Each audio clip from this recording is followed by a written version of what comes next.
ದಾವಣಗೆರೆ ದಕ್ಷಿಣ ವಿಧಾನಸಭಾ ಕ್ಷೇತ್ರದ ಉಪಚುನಾವಣೆಯ ಹಿನ್ನೆಲೆಯಲ್ಲಿ ಎಸ್ ಮಲ್ಲಿಕಾರ್ಜುನ್ ಅವರ ಪುತ್ರ ಸಮರ್ಥ ಅವರಿಗೆ ಟಿಕೆಟ್ ಕೊಡಬೇಕು ಅಂತ ಆಗ್ರಹಗಳು ಬಲವಾಗ್ತಾ ಇದೆ. ಸಿಎಂ ಮತ್ತು ಡಿಸಿಎಂಗೆ ಅಭಿಮಾನಿಗಳು ಮನವಿ ಮಾಡಿದ್ದಾರೆ.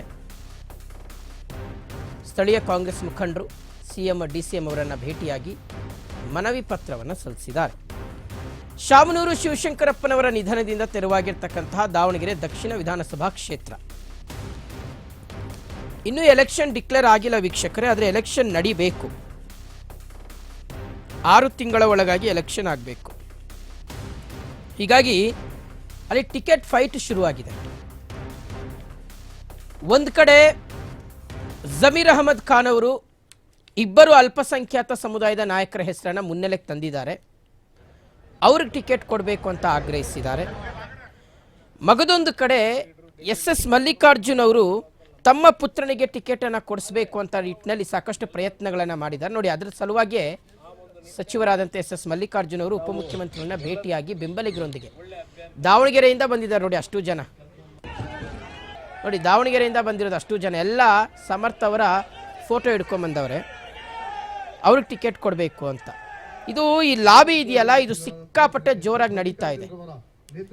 ಬಹುಶಃ ನನಗನ್ಸಿರೋ ಮಟ್ಟಿಗೆ ವೀಕ್ಷಕರೇ, ಈ ಪಾರ್ಟಿ ಇಷ್ಟು ಜನ ದಾವಣಗೆರೆಯಿಂದ ಟಿಕೆಟ್ಗೋಸ್ಕರ ಒಬ್ಬರ ನಾಯಕರನ್ನ ಭೇಟಿ ಆಗ್ತಾ ಇರ್ತಕ್ಕಂಥದ್ದು ಐ ಥಿಂಕ್ ಇದೆ ಫಸ್ಟ್ ಟೈಮ್ ಅಂತ ಅನ್ನಿಸ್ತಾ ಇದೆ. ಎಸ್, ಅಫ್ಕೋರ್ಸ್ ಬರ್ತಾರೆ, ಒಂದಿಬ್ಬರು ಮೂವರು ಬರ್ತಾರೆ ಬೆಂಗಳೂರಿಗೆ, ಅಥವಾ ಡಿ ಕೆ ಶಿವಕುಮಾರ್ ಅವರೇ ಅಥವಾ ಸಿದ್ದರಾಮಯ್ಯನವರೇ ಅಥವಾ ಯಾರು ನಾಯಕರಿದ್ದಾರೆ ಅವರು ಆಯಾ ಸ್ಥಳಕ್ಕೆ, ಉದಾಹರಣೆಗೆ ದಾವಣಗೆರೆಗೆ ಹೋದಂಥ ಸಂದರ್ಭದಲ್ಲಿ ಅಲ್ಲಿ ಜನರು ಹೆಚ್ಚಾಗಿ ಭೇಟಿಯಾಗಿ ಮನವಿಯನ್ನು ಸಲ್ಲಿಸಬಹುದು, ಅವರಿಗೆ ಟಿಕೆಟ್ ಕೊಡಿ ಅಂತ. ಆದರೆ ಬೆಂಗಳೂರಿಗೆ ಹುಡ್ಕೊಂಡು ಬಂದಿರೋದು ಇದೆಯಲ್ಲ, ಇದು ಫಸ್ಟ್ ಟೈಮು.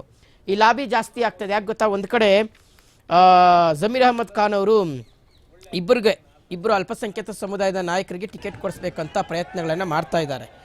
ಶಾಮನೂರು ಶಿವಶಂಕರಪ್ಪನವರು ಜೀವಂತವಾಗಿದ್ದಂಥ ಸಂದರ್ಭದಲ್ಲಿ ಹೇಳಿಕೊಂಡಿದ್ರಂತೆ, ನನ್ನ ನಂತರ ಒಬ್ಬರು ಅಲ್ಪಸಂಖ್ಯಾತ ಸಮುದಾಯದ ನಾಯಕನಿಗೆ ಈ ಕ್ಷೇತ್ರ ಬಿಟ್ಕೊಡ್ಬೇಕು ಅಂತ.